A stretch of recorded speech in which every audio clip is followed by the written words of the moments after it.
హల్లెలూయా, హల్లెలూయా.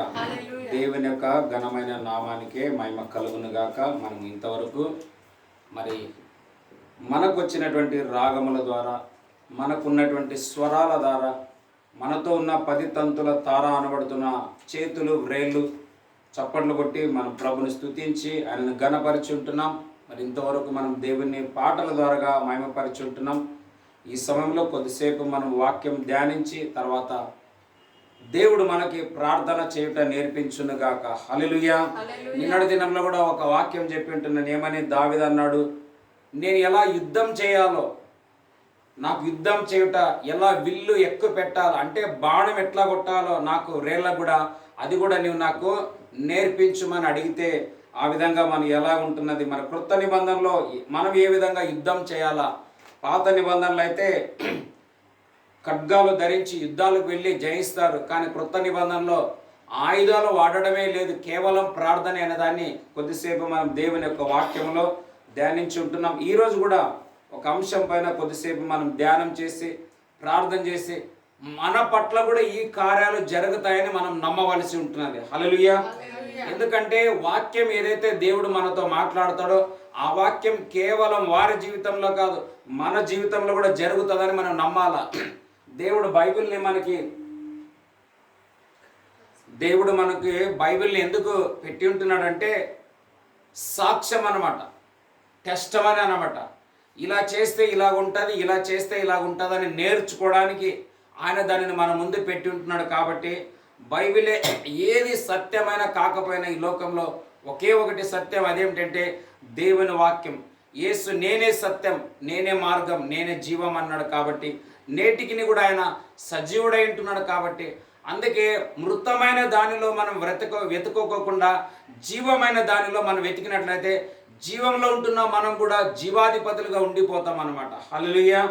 అందుకే ఈ సమయంలో ఈరోజు నిమిత్తం మనము ఒక వాక్యాన్ని చదువుకుందాం.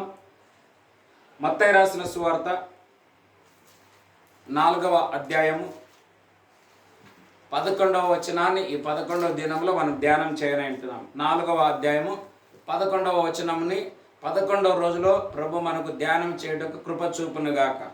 అంతటా అపవాది ఆయనను విడిచిపోగా ఇదిగో దేవదూతలు వచ్చి ఆయనకు పరిచర్య చేసిరి. యోహాను చెరపట్ట. చాలు. హల్లెలూయా. అంతటా ఆ మాట చదవది. అంతటా అపవాది ఆయనను విడిచిపోగా. చాలు. ప్రార్థన మనం ఎందుకు చేస్తున్నామంటే, ప్రార్థన చేయకపోతే అపవాది మన పైన ఆయుధాన్ని పనిచేస్తుంది. మనం ప్రార్థన చేసినట్లయితే ప్రార్థన అనే ఆయుధం పనిచేస్తే సాతానుడు మన దగ్గర నుండి ఏమైపోతాడంట? పారిపోతాడు అనమాట. అందుకే నిన్న నేను ఒక వాక్యం చెప్పాను. ఎక్కడంటే ఎస్తేరు గ్రంథంలో, యోబు గ్రంథం వెనకాల ఎస్తేరు గ్రంథంలో ఒక వాక్యాన్ని ఉంటుంది. అక్కడ మనం చదవనే వింటున్నాం. 8వ అధ్యాయము 6వ వచనాన్ని చదువుకుందాం. 8:6 నా జనుల మీదికి రాబోవు కీడును నా వంశం యొక్క నాశనమును చూచి నేను ఎలాగో సహింపగలనని మనవి అంటే ప్రార్థన చేసిన రాజు దగ్గర. హల్లెలూయా. మనం ప్రార్థనలు ఎందుకు చేస్తున్నామంటే చాలా మందికి ప్రార్థన యొక్క సీక్రెట్ తెలియటం లేదు. చాలామంది ప్రార్థన తక్కువ, పరిచర్యలు ఎక్కువైపోయినాయి. ఈ రోజుల్లో ఎక్కడ చూసినా ఆ మీటింగ్లు పెట్టాలా, ఈ మీటింగ్లు పెట్టాలా, డెలివరెన్స్, హీలింగు, అనాయింటింగు, అభిషేకం, ఇవి అంటే వాటన్నిటి ద్వారా జరిగే కార్యం ఏంటంటే ఒక పాస్టర్ గొప్పవాడవుతాడు. కానీ ప్రార్థనలో ఉంటే మరి ఏం గొప్పవాడవుతాడంటే యేసుక్రీస్తు గొప్పవాడవుతాడు అనమాట. హల్లెలూయా. చూడండి అక్కడ ఏమన్నా చదివి ఉంటున్నామంటే అపవాది అంతటా ఆయనని విడిచిపోగా. ఎప్పుడు విడిచిపెట్టిపోయింది? 40 రోజులు ఆయన ఉపవాసం ఉన్నాడు, 40 రోజులు ప్రార్థన చేసినాడు, నాకు శోధనలు చేసింది. నీవు దేవుని కుమారుడైతే రాళ్ళను రొట్టెలుగా చెయ్యి, దేవుని కుమారుడైతే పైనుంచి కిందికి దుమ్ముకు, దేవుని కుమారుడైతే నాకు ఒకసారి నువ్వు మొక్కినట్లయితే ఈ యొక్క గొప్పతనాలు అన్నీ సన్మానాలన్నీ నీకే ఇస్తానని నానాక రీతిగా యేసు ప్రభుని ఎవరినో కాదు, స్వతహా దేవుని కుమారుడైన యేసుక్రీస్తునే సైతాను టార్గెట్ చేస్తే మన వల్ల ఎంత దాని ముందు. కానీ ఆయన మనకు మాదిరి ఏమని పెట్టినాడంటే, నేను ఏ విధంగా నడిచి ఉంటున్నానో నా అడుగు జాడల్లో మీరు నడిచినట్లయితే నేను ఈ లోకాన్ని జయించినట్లు నా నామములో మీరు కూడా ఈ లోకాన్ని జయిస్తారని చెప్పాడు. కాబట్టి అందుకే మనం కూడా ఏమిటంటే ప్రభు యొక్క మాదిరి చూడాలి ఎప్పటికీ. మనం వేరే దేని చూసినా చూడకపోయినా వాక్యాన్ని ప్రతినిత్యం చూస్తూ వాక్యం యొక్క అడుగు జాడల్లో మనం వెళ్ళాలి. అందుకే 40 రోజులు ప్రార్థన చేసి అది వచ్చి ఎన్ని నానాక తిప్పలు పెట్టినా దేవుని యొక్క ప్రార్థనలో ఉండడం వల్ల వాక్యం ధ్యానించి ఆత్మను పొందుకొని శక్తిని పొందుకొని సైతానికి కరెక్ట్గా జవాబులు ఇవ్వడం వల్ల సైతాన్ ఏం చేసిందంట, యేసుప్రభుని విడిచి వెళ్ళిపోయిందంట. వెళ్ళిపోయిన తర్వాత దేవదూతలు మనకు సపోర్ట్ కోసం పరిచర్యల కోసం పంపించి ఉంటున్నాడంట. హల్లెలూయా. ఈరోజు నేను చెప్పే అంశం ఏమిటంటే, మనం ధ్యానించే అంశం ఏమిటంటే, ప్రార్థన చేసినట్లయితే, ప్రార్థన కోసం మనం త్యాగం చేసినట్లయితే దేవుడు ఇతరులను మన కోసం ఎట్లా వాడుకుంటాడు. ప్రార్థనకి శక్తి ఉన్నదనమాట. ప్రార్థన దేనినైనా మార్చగలదు. చదువుకుందాం ఒక వాక్యం ఎస్తేరు గ్రంథంలో. ఇదే ఎస్తేరు గ్రంథంలో 9వ అధ్యాయము 3వ వచనం. 9వ అధ్యాయం 3. మొర్దెకైన గూర్చిన భయము తమకు కలిగినందున సంస్థానముల యొక్క అధిపతులను అధికారులను ప్రభువులను రాజు పని నడిపించు వారును చాలు ఏం చేసినారంట, యూదులకు సాయం చేశారంటే మొర్దెకైకి సాయం చేసినారన్నమాట. హల్లెలూయా. ఎందుకు చేసినారు మనం వెనకాల నిన్న కూడా చెప్పుకుంటూ వచ్చాను. ఆయన జరుగుతున్న ఒక నాశనం అని తెలుసు, ఒక నాశనం తటస్థించ. అందుకే ఆమె అన్నది కదా ఇక్కడ 8:6 చదువు, నా జనుల మీదికి రాబో కీడును నాశనం అవుతుందని ఆమెకు తెలిసింది. సిగ్నల్ ఇచ్చింది, సిగ్నల్ వచ్చేసింది. అందుకే ఈ నాశనం నుండి, ఈ కీడు నుండి తప్పించబడాలంటే ఒక మార్గం తెలుసు.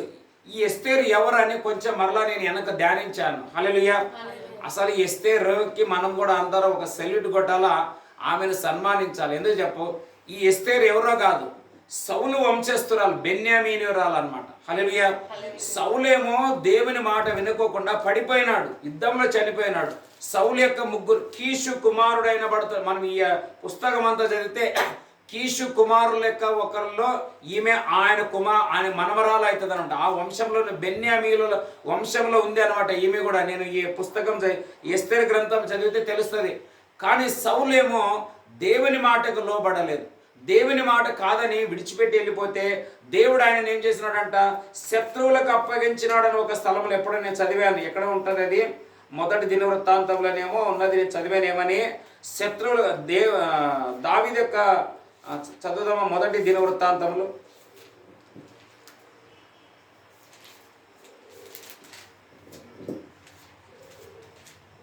మొదటి దినవృత్తాంతంలో 12వ అధ్యాయము 21వ వచనం.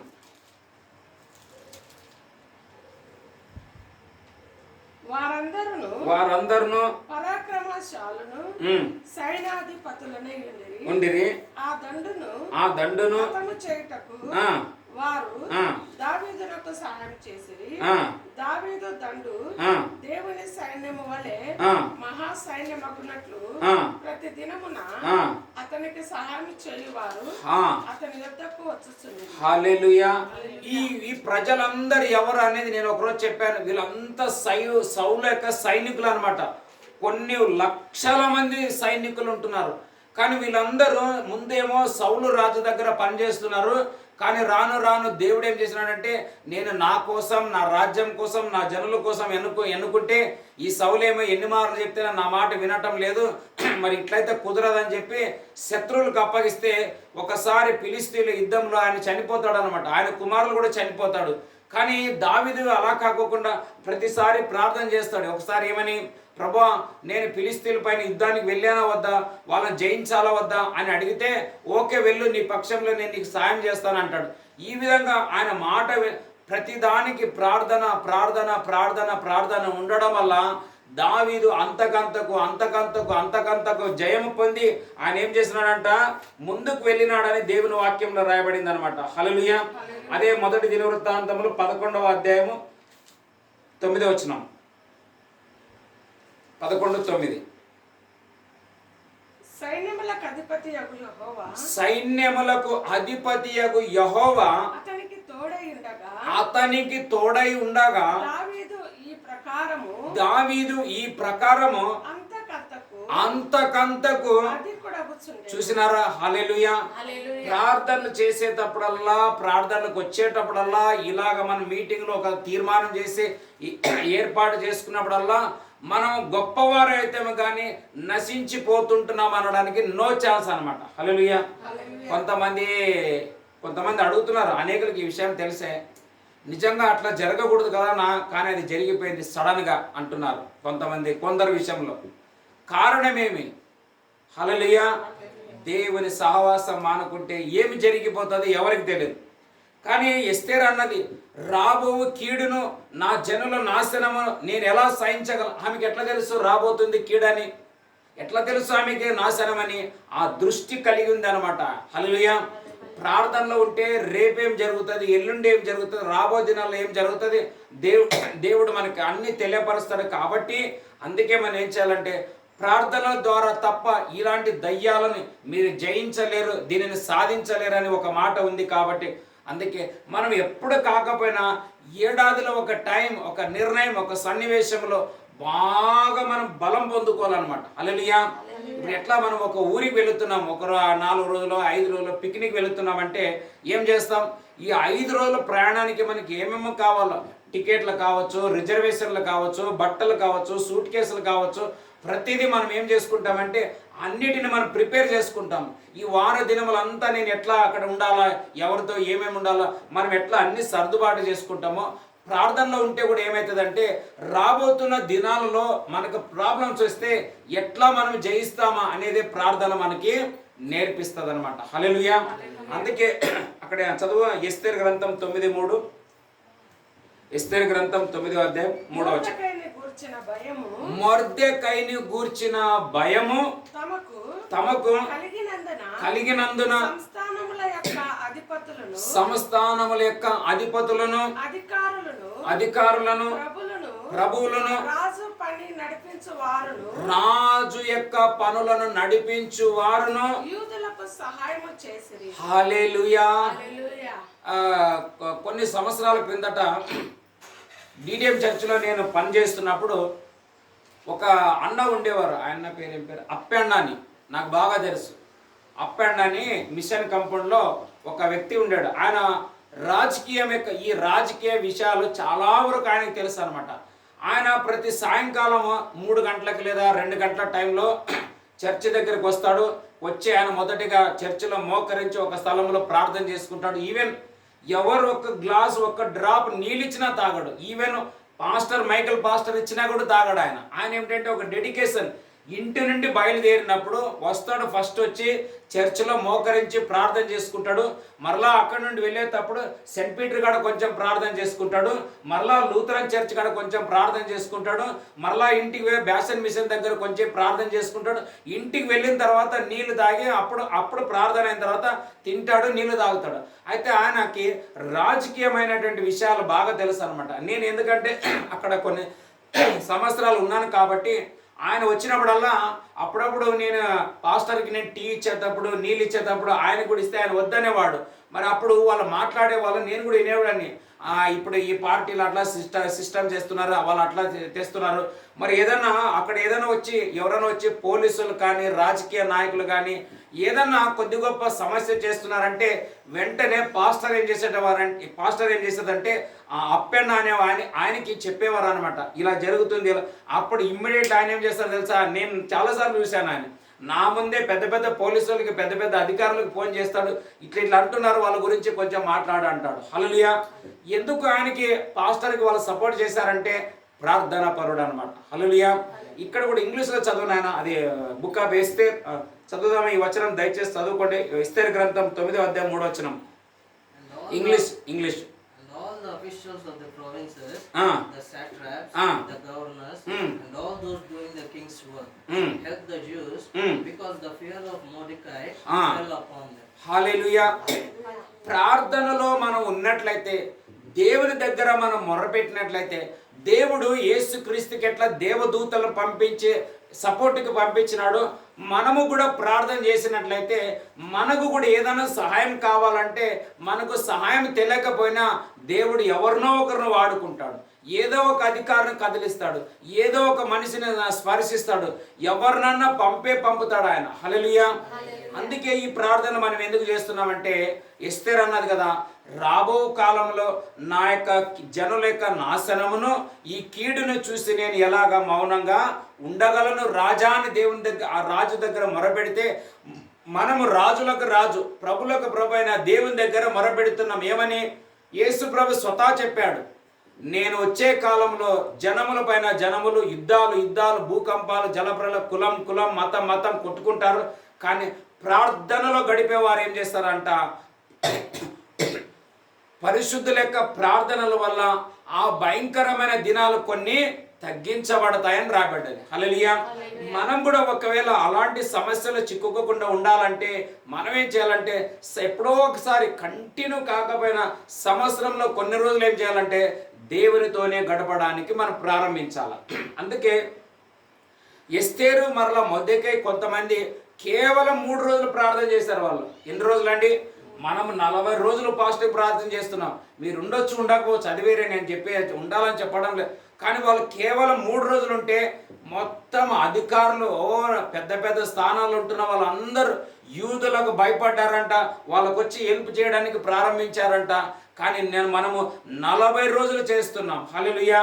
నేను ఖచ్చితంగా చెప్పగలను, దేవుని టైం ప్రారంభమైతే అధికారులు, నాయకులు కూడా వచ్చి మన ముందు నిలబడి మనకు సాయం చేస్తారు. హల్లెలూయా.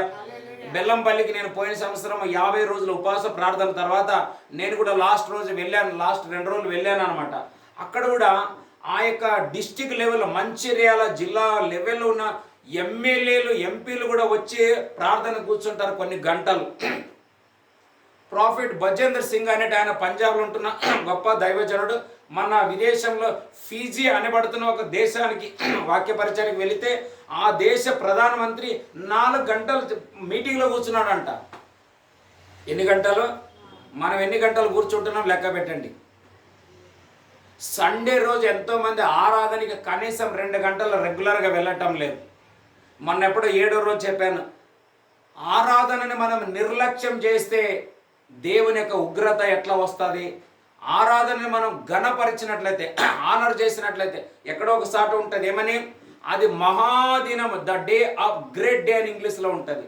ఒకే ఒక దినం గ్రేట్ డే ఏదంటే అది కేవలం ప్రభుని ఆరాధన చేసే దినం, అది పరిశుద్ధ దినం. అందుకే దేవుడు దీనిని పరిశుద్ధ దినముగా చేయండి, ఆచరించమన్నాడు. అంటే ఆ దినాన్ని మనం అంత ఆనరేబుల్ డే అని, ఇది ప్రభు దినము. ఈరోజు నేను ఎంత సాధ్యమైతే అంత ఓవర్ టైం అయినా కానీ నేను ఈరోజు దేవుని ఆరాధన చేస్తానని మనం అట్లా వెళ్ళినట్లయితే 6 రోజుల్లో మనం చేసే కష్టంలో దొరకలేని ఆశీర్వాదం 7వ రోజే దొరుకుతుందంట.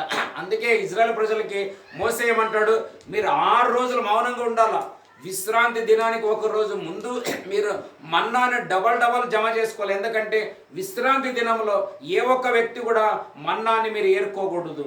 కారణం ఏంటంటే ఆ రోజు ఏ ఒక్క వ్యక్తి కూడా ఏం చేయకూడదంట, పని చేయకూడదు. అలాగా మన ప్రార్థనలో శక్తి ఉంది అని మనం చూస్తుంటున్నాం. ఆ విధంగా ఈ సమయంలో ఏమని రాయబడింది, మళ్ళీ ఇంకొక వాక్యం చదువుకుందాము. ఇదే మత్తయి సువార్త, లూకా సువార్త 4వ అధ్యాయం 34వ వచనం. లూకా 4:34. లూకా సువార్త 4వ అధ్యాయం 34వ వచనం. వాడు నజరేయుడైన యేసు మమ్మల్ని నశింపజేయవచ్చితివా?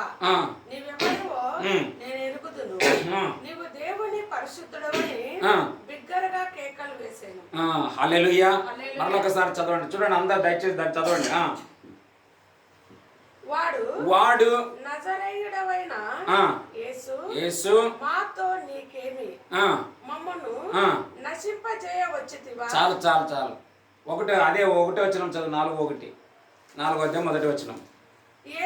యేసు పరిశుద్ధాత్మ పూర్ణుడై అయ్యే యోర్దాను నది నుండి తిరిగి వచ్చి 40 దినములు ఆత్మ చేత అరణ్యములో నడిపింపబడి అపవాది చేత శోధింపబడుచుండెను.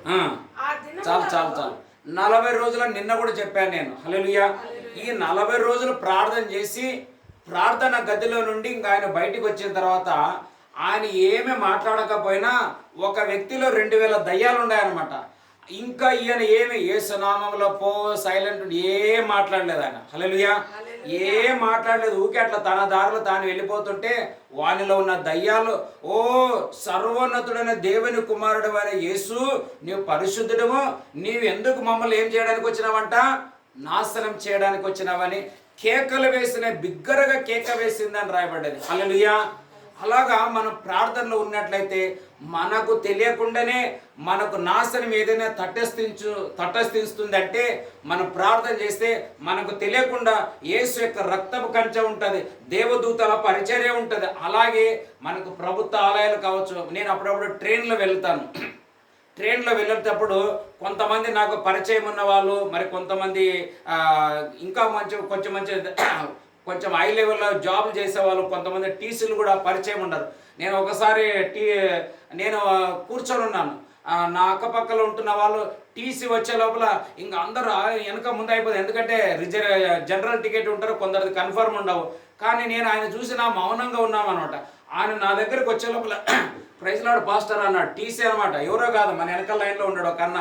వాళ్ళ ఇంట్లో కూడా కొన్నిసార్లు ప్రార్థన చేశాను. అంతేకాదు ఆ టీసీ యొక్క చెల్లి గారికి వాళ్ళ అమ్మ చెప్పేది నాకు, అయ్యా మా కూతురికి మ్యారేజే కావటం లేదు. అప్పుడు అక్కడ ఆ లైన్లో ఉండే మేము, కావటం లేదని ఇట్నే ఒకసారి మేము ఫాస్టింగ్ ప్రేయర్, ఒక 3 రోజులు ఫాస్టింగ్ ప్రేయర్ పెడితే అప్పుడు ప్రార్థన చేస్తే ఆమెకి 2-3 నెలల లోపల మ్యారేజ్ అయ్యి మొన్న ఒక పాప పడితే మా ద్వారానే ప్రార్థన కూడా పెట్టించుకున్నారనమాట. అట్లా ఆయన ఏం చేసిండు, నాకు ప్రైజ్ లార్డ్ పాస్టర్ అనే లోపల నా అక్కపక్కలో కూర్చునే వాళ్ళందరూ చూసి ఎవరో ఈయన అంటున్నాను. నేనే ఒక సాదా డ్రెస్ వేసుకొని కూర్చున్నాను అనమాట. ఆ విధంగా చూడండి, వెళ్ళేటప్పుడు మనకి ఎవరో తర్వాత నేను మీరు ఇక్కడెందుకు కూర్చున్నారంటే నాది వెయిటింగ్ లిస్ట్లో ఉంది అన్న, మరి నాకు ఇంకా సీట్ కన్ఫర్మ్ కాదంటే ఇక్కడనే ఉండి నేను రిటర్న్ వచ్చే లోపల ఏదో ఒక చెప్తాను నీకు అన్నాడు ఆయన. హల్లెలూయా. అలాగే ఎవరో ఒకరు మనకు హెల్ప్ చేస్తారు. కానీ ఎట్లుండాలంటే దేవునికి మనం నమ్మకస్తులై ఉండాలి. మనమే కంటిన్యూ రాత్రింబగలు ఈయనే పడి ఉండాలని దేవుడు ఏ కండిషన్ మనకు పెట్టలేదు. కానీ ఎప్పుడైతే మనం వస్తామో అది 10 నిమిషాలే కావచ్చు, అది అర్ధ గంటే కావచ్చు, అదే గంటే కావచ్చు, మనం ఏం చేయాలంటే ఒక మంచి మనసుతో ఈరోజు నేను వెళుతున్నానంటే పొందుకొనే రావాలి. హల్లెలూయా.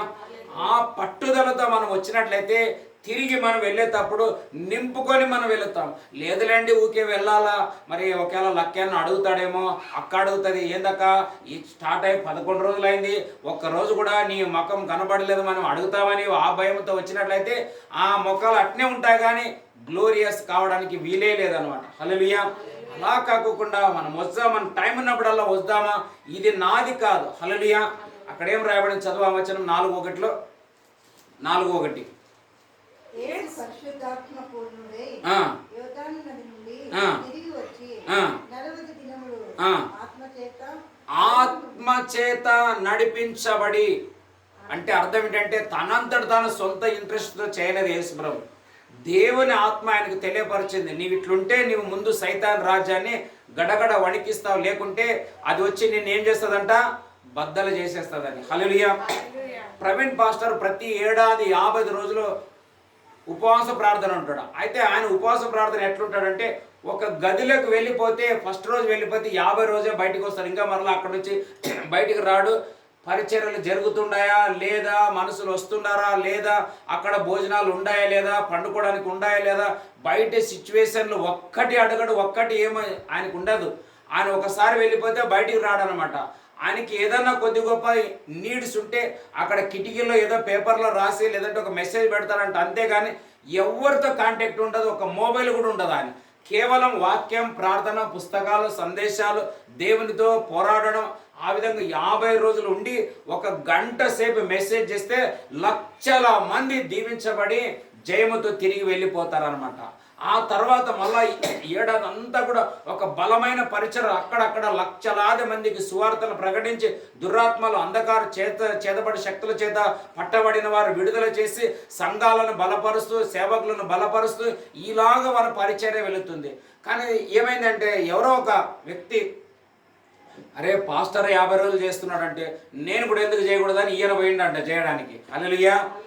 50 రోజులు ఫాస్టింగ్ ప్రార్థన చేసినట్ట. వాడు కూడా ఎవరినో ఉండి ఇంట్లో ఒక వ్యక్తి చేసిందంట. అన్ని దయ్యాలు పట్టినాయంట, మెంటల్ అయిపోయిందంట వాడు. వాళ్ళ ఇంట్లో వాళ్ళు నానా తిప్పలు పడ్డారంట. చివరికి అదే ఆ చర్చికి సంబంధించిన వ్యక్తులే వాళ్ళు కూడా. తర్వాత వాళ్ళ ఇంటి వాళ్ళు ఏం చేశారంట, ఆయన తీసుకొచ్చి పాస్టర్ చెప్పారంట, అయ్యా పాస్టర్ ఈ విధంగా చేస్తున్నాడు. మంచి వ్యక్తే, మంచి దైవికంగా ఉండేవారే, కానీ పాస్టర్కి చెప్పారంట ఇట్లా అయింది, మీరు ప్రార్థన చేస్తున్నాడు. దయ్యాలు ఒక్కొక్కటిగా పోతున్నాయి.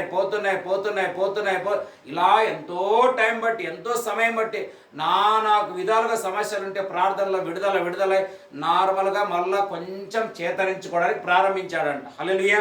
అప్పుడు వాళ్ళ ఇంటి వారిని అడిగారంట, ఎందుకు ఎంత బాగున్నారు కదా, ఆత్మీయంగా ఇంత బాగున్నారు కదా, ఎందుకు ఇట్లా అయిపోయినారంటే అప్పుడు చెప్పినారంట, మీరు ఎట్లా 50 రోజులు ఉంటారో నేను కూడా ఉంటానంట అని చెప్పి ఆయన ఉండి ఈ స్థితి తెచ్చుకున్నాడని చెప్పారంట. హల్లెలూయా. అట్లా ఎవరో చేస్తున్నారా, మనం చేస్తే కుదరదు. మనకు దేవుని యొక్క సిగ్నల్ రావాలా. హల్లెలూయా.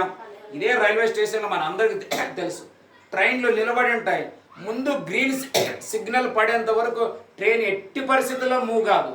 ఆ ట్రైన్ ఖాళీగా ఉండని లేదా ఓవర్ఫ్లో ఉండని, మనుషులు చాలామంది ఉంటున్నారంట అని చెప్పి డ్రైవర్ కదిలేటట్లు లేదు. సిస్టమ్, ఒక క్రమం ఉంది. దేవుని యొక్క బైబిల్లో కూడా ఒక క్రమం ఉంది.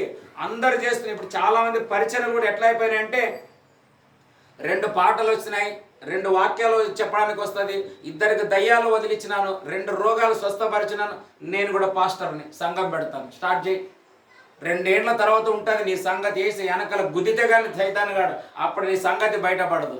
అది బైబిల్ ఏమంది, ఒక స్థలంలో పౌలేనా దయ్యాలు వదిలించేది, మేము కూడా వదిలిస్తామంట అని చెప్పి ఒక వ్యక్తి చేయబెట్టి ప్రార్థన చేయకపోతే 7 మంది వాని మీద పడి గుడ్డలు దించి ఇంకా అసలు గుడ్డలు లేకుండా తరిమిండ్రంట, ఊర్లో బరారైందంట. అట్లాంటి సిగ్గు ఎందుకు తెచ్చుకోవాలి మనం అవమానం?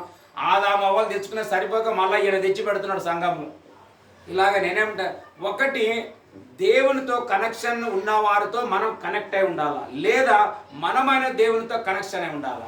మనకు అంత కనెక్షన్ లేకపోతే కనీసం దేవునితో కనెక్ట్ అయ్యే వాళ్ళతో మనం కనెక్ట్ ఉన్నట్లయితే హల్లెలూయా